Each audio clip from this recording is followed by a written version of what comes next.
Spoštovani in dragi, nadaljujemo oddajo Na robu znanega z gospo Tjašo Vuzem, ki je ustanoviteljica zavoda CISP, Združenja odvetnikov in pravnikov v Sloveniji, pa še mnogih drugih organizacij, in je resnično prva oseba, poleg še mogoče ene ali dve, ki so tudi prve osebe v Sloveniji, ki se spozna na to problematiko pandemičnega podpisa in širše je povezana s svetom v tem prizadevanju, da se razjasnijo nekatere dileme v zvezi s tem podpisom. In dobrodošli v drugi oddaji z gospod Tjašo Vuzem. Kaj nam zdaj recimo to, kar je nemški NIJZ, torej Nemški nacionalni inštitut za zdravje ugotovil, kaj nam to govori tudi o tej dejanski situaciji, pred kateri smo, da bodo vse države podpisale ta pandemični podpis in pa s temi IHR regulations, se pravi mednarodnimi zdravstvenimi regulacijami, ki gredo zraven. Kaj se zdaj dogaja? 24. bi naj naši predstavniki, ne vem, mislim, da niso bili izvoljeni, podpisali za vse nas ta podpis pandemični in s tem tudi, kot so podpisali takrat isto Marakeško deklaracijo glede, in so zdaj Evropa sprejela to, se pravi glede migracij. Tam se spomne je bilo napisano, da lahko Slovenija sprejme 20 milijonov migrantov, recimo. Tu pa zopet imamo eno takšen usoden dokument, ki se bo podpisal v našem imenu, pa mislim, da niti nobene razprave še ni bilo ne v parlamentu, niti je kakorkoli javno seznanjena s temi mednarodnimi regulacijami in pa s tem podpisom Svetovne zdravstvene organizacije. Zakaj je to tako tajno? Ja, jaz bi mogoče še tu samo dodala glede RHI teh fajlov, da je to razkritje prineslo razburjenje tudi v Avstrijo in tudi v Švico. Tako da se sedaj razkrivajo tudi njihovi protokoli, se pravi zapisniki od njihovih NIJZ-jev, tako AGES-a v Avstriji, in v Švici so tudi delno že razkriti. Zanima pa me Imate kakšne informacije, kaj se v bistvu tam konkretnega dogaja v Avstriji in Švici? Ne še, ja, no morda to, da je FPÖ stranka, avstrijska stranka, je zahtevala javno razkritje celotnih, se pravi, tehle protokolov od AGES-a, ne. Mislim, da bo enako tudi v Švici. A veste, to so zdaj tako čist nove stvari, ne, da se je ta kocka skala začela počasi valiti, in jaz upam, da se bo zvalila tudi k nam, ne, ker mene zanima, glede na to, da so vse države nekako delovale zelo, zelo podobno, kaj se je dogajalo pri nas, kaj je z našim NIJZ, koliko je naša NIJZ vedela ali ni vedela, ali koliko je politika vedela, ne. To je ena stvar. Druga stvar pa je, kar bi me tudi zelo zanimalo, zakaj v naših medijih ni prav nobene novice o tem tako škandaloznem odkritju v Nemčiji, in potem seveda tudi o tem, kaj se dogaja sedaj v Avstriji in v Švici. Jaz osebno nisem zasledila niti ene novice, kaj se dogaja tukaj pri nas.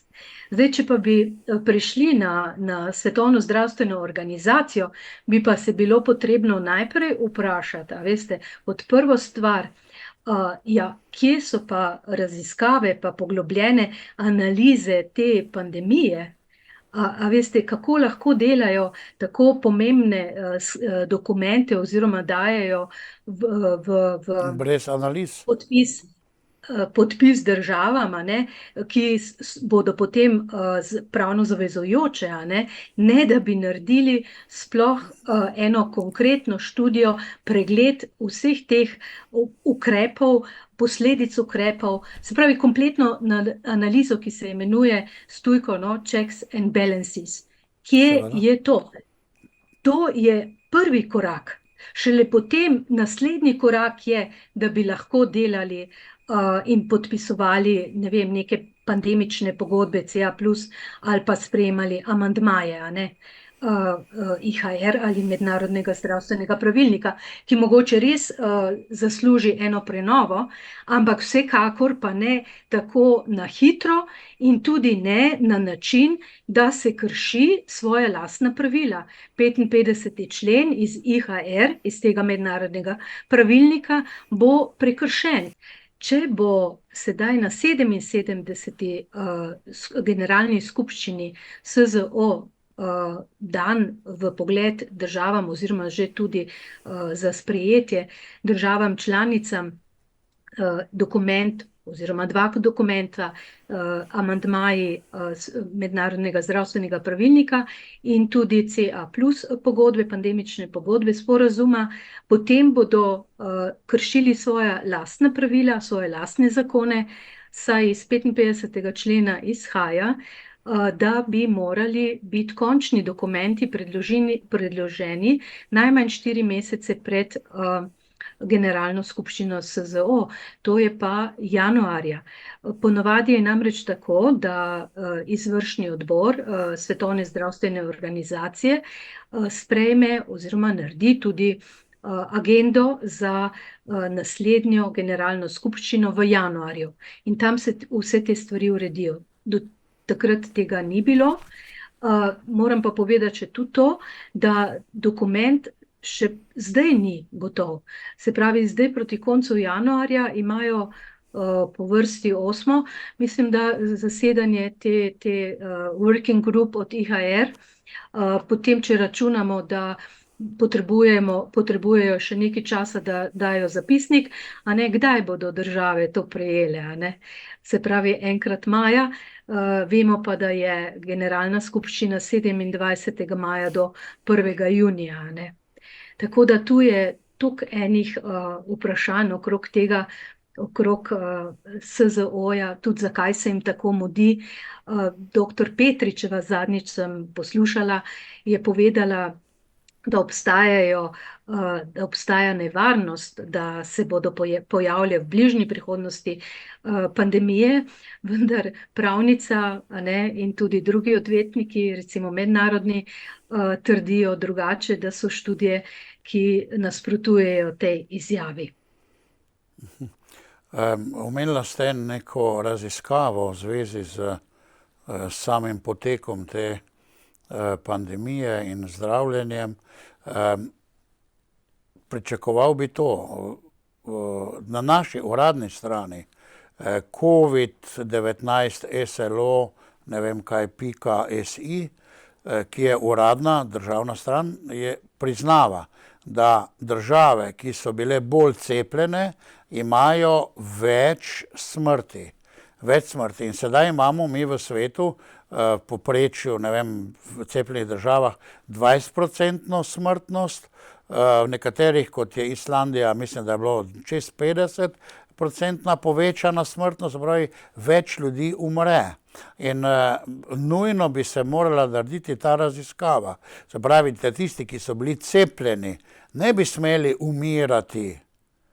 In kot tisti, ki niso bili cepljeni, pa bi morali bolj umirati. Torej, te raziskave nimamo. Mi imamo povečano smrtnost, tudi v Sloveniji mislim, da 20%.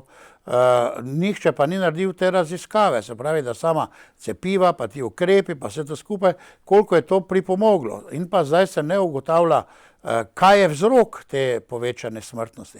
Razlaga na državni strani COVID-19 SLO.si je, češ, da tisti, ki so bili cepljeni, pa so bili starejši, takrat niso umrli, pač pa zdaj umirajo, ker tisto jim ni dvignilo imunskega sistema in tako naprej.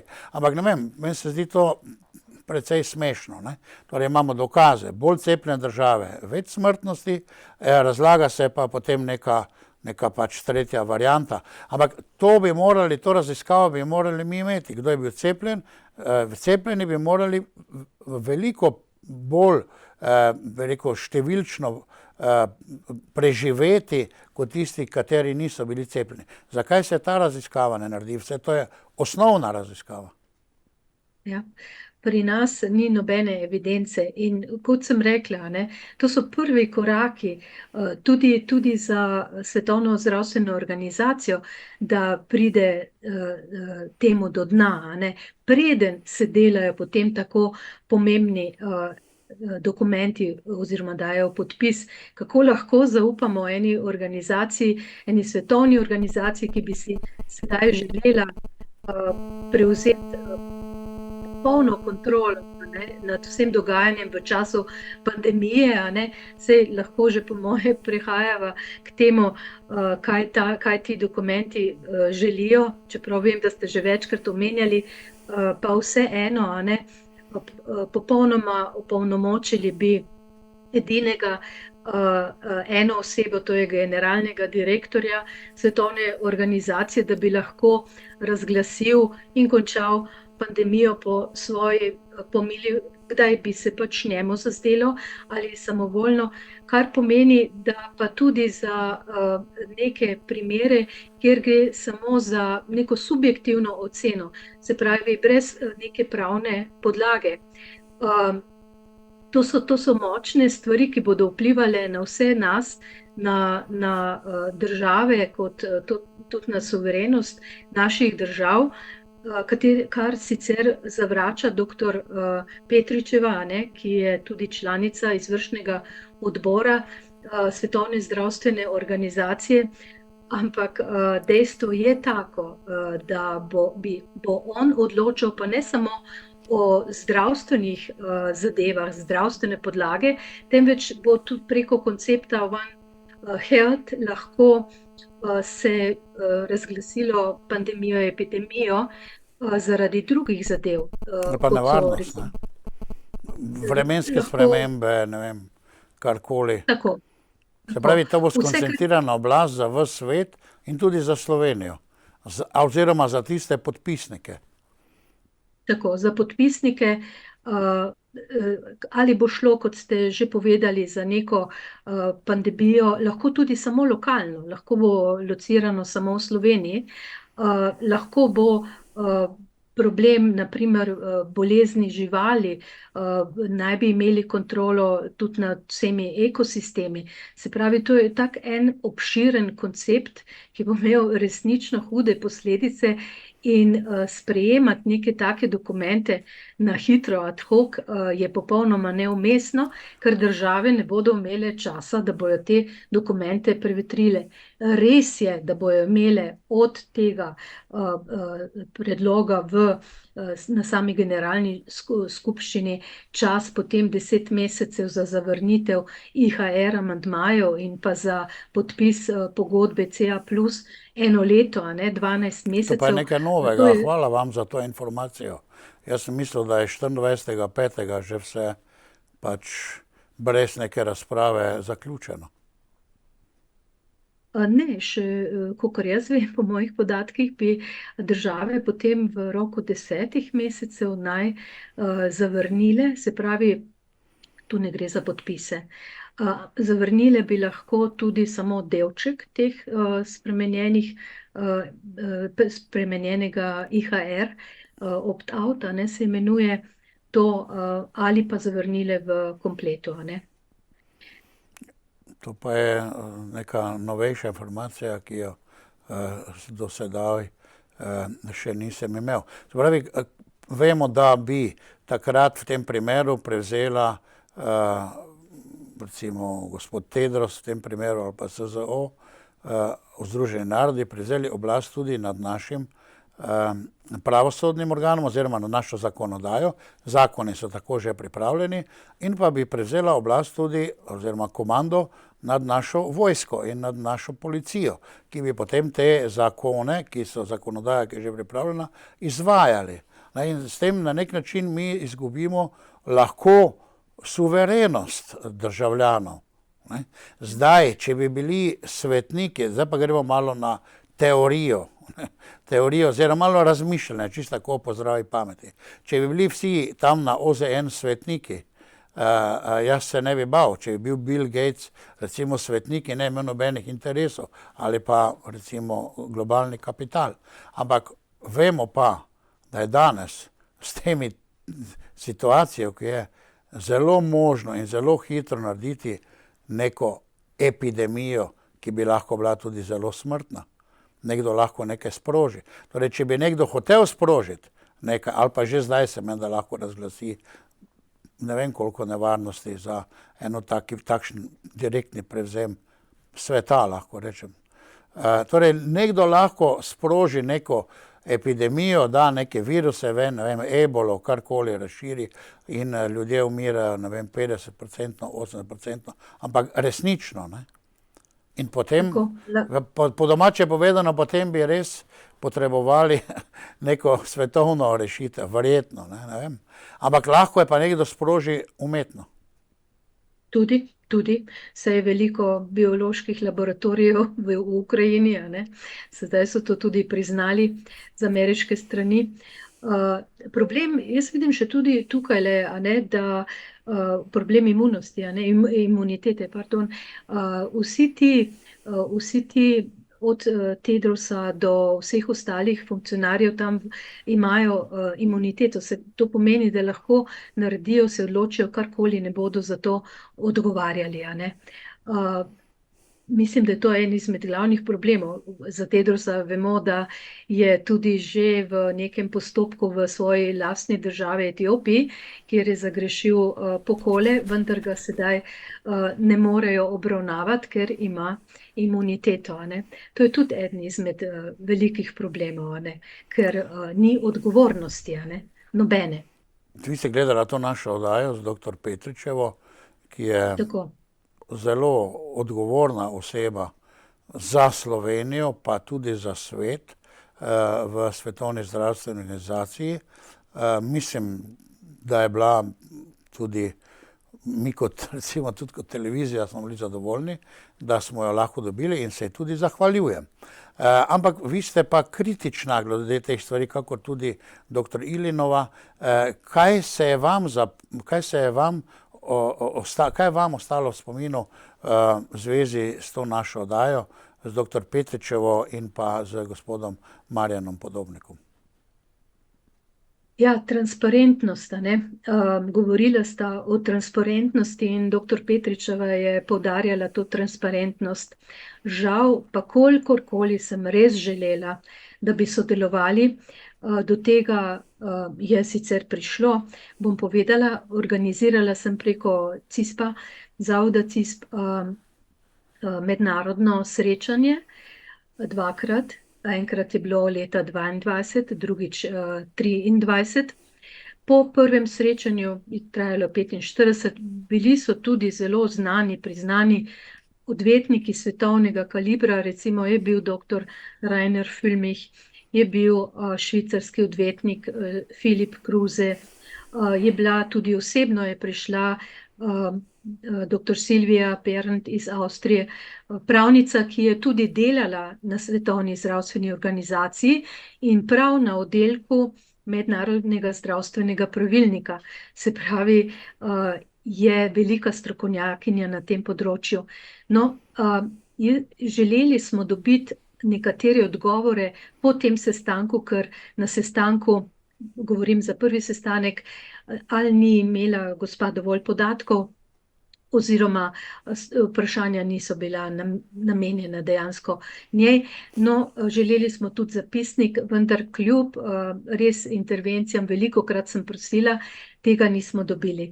Potem smo imeli drug sestanek, na drugem sestanku, najprej je bilo predvideno 1,5 ure, bil je samo 3/4 ure, smo dobili zapisnik, kot pravim, spet je bilo kar potrebno veliko mailov, dopisovanj.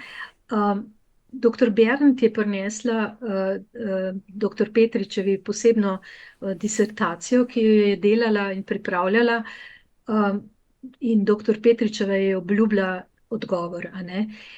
Poleg tega na tem sestanku je bilo veliko pravnih vprašanj in zelo razumemo, da dr. Petričeva ni znala odgovoriti, a ne, na vsa ta vprašanja, zato je svetu obljubila, da bo vprašala upravno službo Svetovne zdravstvene organizacije. Ampak, glejte, minilo je zdaj, mislim, da leto dni, če ne več, te informacije oziroma odgovorov od njih nismo dobili. Potem sem se tudi pogovarjala z tistimi, ki delajo tudi na področju WHO v Sloveniji, in sem povedala, da je premalo transparentnosti, v smislu premalo okroglih miz. Torej ne vemo nič, javnost ne ve nič o tem. Nobenega, niti v državnem svetu, niti v parlamentu, niti na televiziji, nikjer ni nič o tem. Nič. Povedala je ta uslužbenka, da je internetna stran na to temo, kjer so vsi odgovori. Sem ji povedala takrat, že nekaj časa nazaj, da sama, ki se veliko ukvarjam s tem, še do te spletne strani nisem prišla, nisem našla, ne. Tako da kasneje sem poslala tudi en sklop zelo dobro razdelanih pravnih vprašanj v zvezi z tem mednarodnim zdravstvenim pravilnikom in prosila za razlago. Teh odgovorov ni, ne. Morali bi poudariti, da gospa je v javni službi, a ne, in da smo mi upravičeni, to so informacije javnega značaja, a ne. Ko ste pa že omenili parlament, smo tudi poskušali, da bi naslovili kakšna vprašanja, a ne, o parlamentu, vendar so mi ljudje iz parlamenta povedali, da ta vprašanja so tabu tema. Se pravi, boljš, da ne pridemo naprej s temi vprašanji. Ne želijo vedeti ničesar o tem. Ne želijo se niti pogovarjati. Kaj šele, da bi odpirali neke okrogle mize, bi pa morali, in to interdisciplinarne, a ne. Nujno je bilo neko seznanjanje, tako ste rekli, in potem analiza dobesedno teh umrlih, ali da vidimo uspeh vseh teh ukrepov, pa cepljenj in tako naprej, koliko smo jih v resnični rešili. To se točno vidi, kdo, kot je gospod Srečko Šorli, to predvsem on z dr. Pirnatom želita to doseči, da bi se naredila ena takšna analiza, kajti vsi podatki so, tudi Slovenije recimo, še vedno toliko bolj v svetu. Ampak sedaj se pa kažejo neki problemi v zvezi z cepivi. Mislim, da je Poljska rekla, da ne bo več kupovala teh cepiv od Evrope ali jih ne bo več sprejemala, na kar je bila zamenjana vlada, ne, kar dokaj hitro.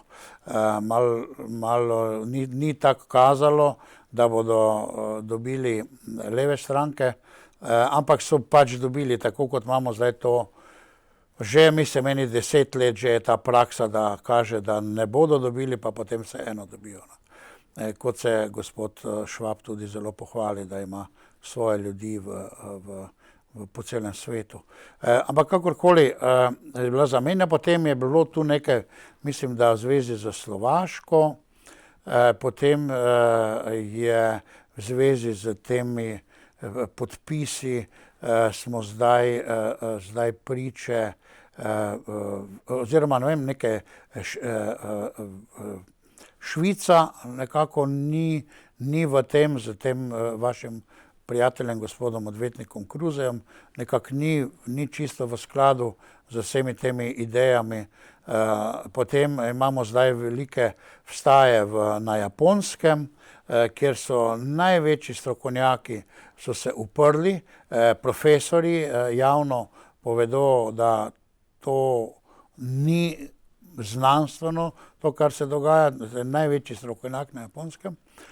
Potem pa tudi imamo tiste primere, tam, ko so umikali cepiva v Queenslandu, v Avstraliji, ker so ugotavljali, da se ljudje, ki so bili cepljeni, ko gredo mogoče na PCR-test zopet, dokazujejo, da so HIV pozitivni, se pravi na AIDS pozitivni, in so potem umaknili ne vem koliko milijonov tistih cepiv, če tudi je v tej državi, zvezni državi Queensland je zelo malo, mislim, da par milijonov ljudi samo, ampak so potem umaknili in potem Japonska je šla nekako svoja stran, imamo s tem Ivermectinom, pa Kitajska, in tako naprej. Imamo pa torej, zdaj vi to ste bolj seznanjeni s tem, imamo neke vrste, torej Islandija, ki ima čez 50% povečano smrtnost, je mislim, da celo prepovedala cepljenje zdaj z mRNA cepivi. Torej imamo neke razpoke se zdaj tukaj pojavljajo in potem tudi ta razpoka, kot ste vi posredovala, ta v Nemčiji z njihovim Koch inštitutom oziroma njihovim NIJZ-jem, kaj se vse dogajalo. Torej, nekaj se je začelo zdaj rušiti. Kaj se dogaja? Mimogrede, navezala bi se še na Poljsko, prej ste povedali, da so ustavili, ampak zdaj v tem HERI, tem razpisu so spet zraven, tako mimogrede. Poljska, a veste, so ponovno naročili. Ja, z novo vlado, ne? Z novo vlado so ponovno naročili. Ja, je pa res, da se dogajajo velike stvari zdaj v svetu, kakorkoli v teh uradnih medijih ni nobene novice, ampak mi, ki zdaj beremo in gledamo tudi druge novice, vemo, da prihaja do uporov ljudi. Poglejte, zdaj ta vikend, se mi zdi, je bil prvi taki sestanek v Švici, oziroma kongres je bil v Švici, vseh tistih, ki so utrpeli velike posledice po cepljenju. Bil je in imel tudi zelo ganljiv govor Uli Maurer. On je v bistvu, oni nimajo, veste, tako ministrov, ampak recimo, da je minister bivši v švicarski vladi. Dogajajo se pa tudi različna predavanja po evropskih parlamentih, tudi v parlamentih po Evropi. Vemo, da, kot ste ga prej omenili, je zelo aktiven Filip Kruse, recimo zdaj nazadnje je bil tudi v Liechtensteinu, kjer je tudi tale njihov princ Alojz Liechtensteinski mu prisluhnil in so nekako se razmišljajo o teh ukrepih oziroma o teh novih inštrumentih pravnih. Prav tako sem ga vprašala v intervjuju, ki smo ga imeli zadnjič na Akademik Direkt, kaj se dogaja namreč v Evropskem parlamentu.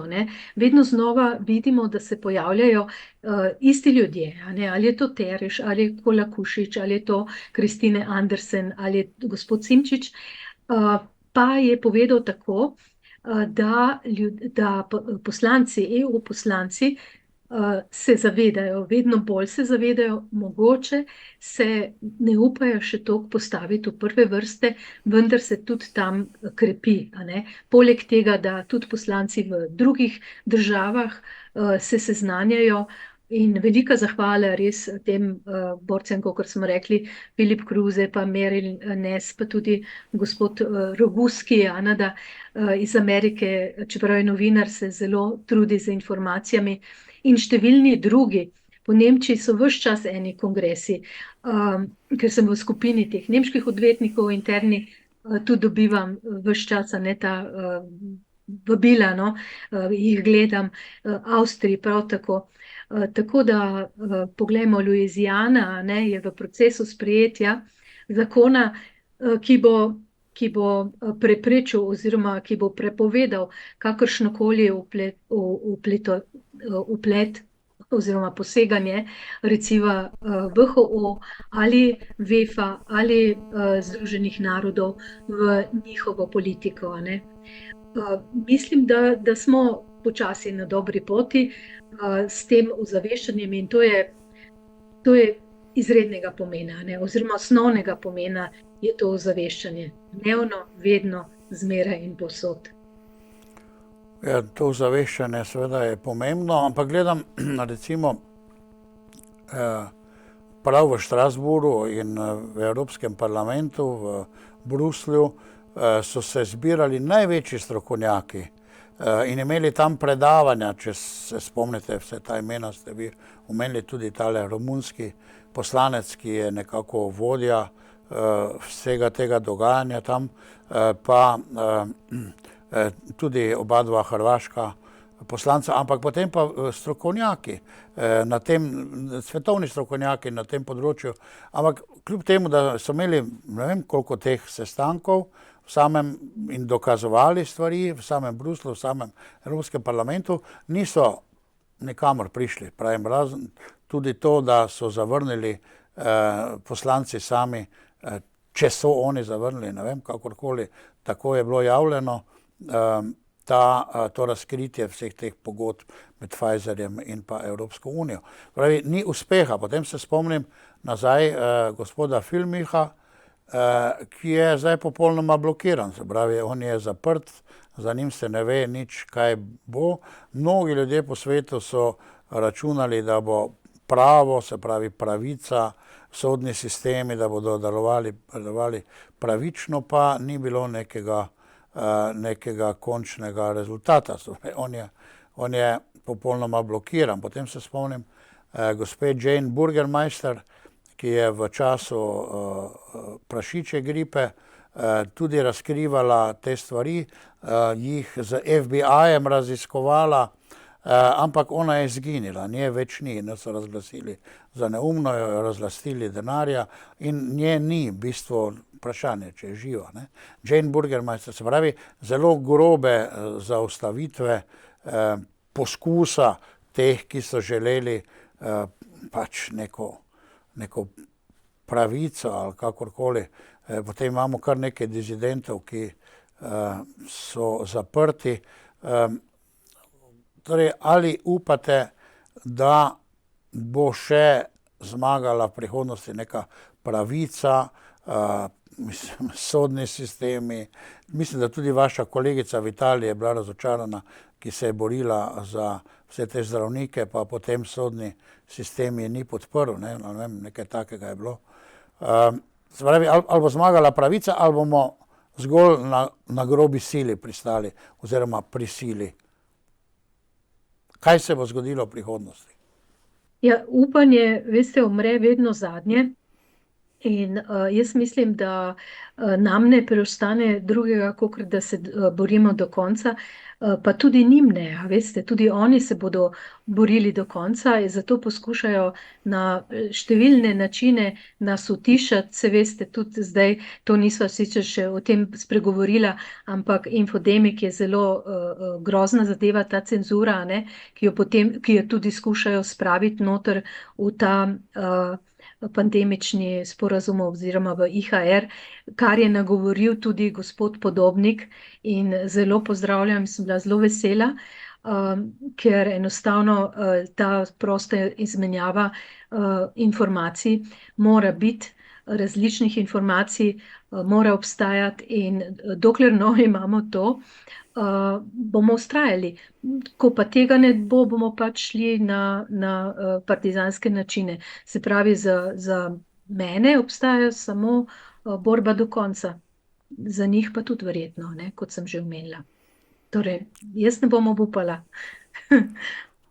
Torej, vi mislite, da je potrebno v tej smeri delovati še naprej. Sama prihodnost, ker upate, bo svetla. In s tem bi midva končala našo današnjo oddajo in se vam zahvaljujem za res informacije, ki so vredne naše oddaje, če smem tako reči. Hvala lepa. Hvala lepa, jaz bi samo še, a lahko dodam še nekaj? Seveda, izvolite.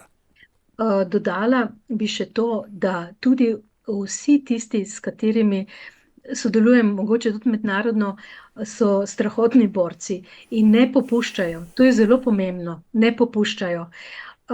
Zdaj je objavila tudi dr. Silvija Berndt in pa dr. David Bell, in drugi odvetniki so dali pobudo za podpis. Gre za odprto pismo, ki bo poslano Tedrosu, a ne. Objavili smo ga na našem Akademik Direkt in bi pozvala in prosila, da se čim večjem številu podpiše, ker bo šlo direktno na ta naslov, ko pač mora iti, se pravi direktno v WHO. Zato bo poskrbela naša Silvija Bernt. Tako da hvala lepa. Kaj pa je v tem pismu, kaj to pismo osvetljuje oziroma pričakuje ali celo zahteva? Ja, nekako zahteva oziroma poziva, da se ustavi ta podpis oziroma predložitev sprememb IHR in pa te pogodbe pandemične na 77. generalni skupščini, ker niso bili pravočasno sfinalizirani, a ne. Vsaj za ustavitev za nek določen čas. To je namen. Stran Akademik Direkt, tam lahko vsi to pismo najdejo in ga tudi podpišejo. Tako je, super. Gospa Tjaša, najlepša hvala, pa vse dobro še naprej. Veliko lepega vam želimo in hvala vam. Hvala lepa tudi vam za vaš pogum. Hvala. Spoštovani, to je bila gospa Tjaša Vuze.